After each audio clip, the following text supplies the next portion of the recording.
حاجة لا تعبر غير عن العار. والله لا ينطبق عليها غير كلمة العار.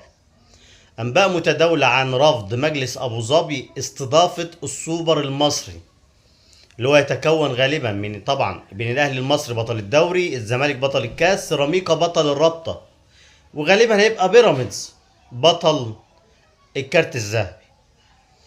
النبأ ده لا ينبئ إلا على العار، وده طبعا بسبب الفضيحة وقلة الأدب اللي حصلت في السوبر السنة اللي فاتت من الزمالك ولاعيبة نادي الزمالك دونجا ومصطفى شلبي والقدوة عبد الواحد السيد.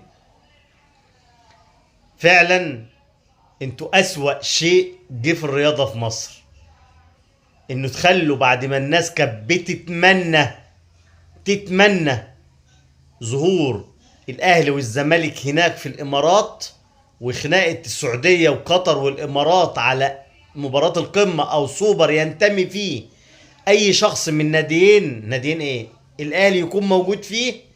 خليته هم بكل بساطه مش عايزين نشوف وشكوا هنا تاني بسبب قله ادب وسفاله وقذاره الزمالك واللي جوه الزمالك، وطبعا جمهور الزمالك.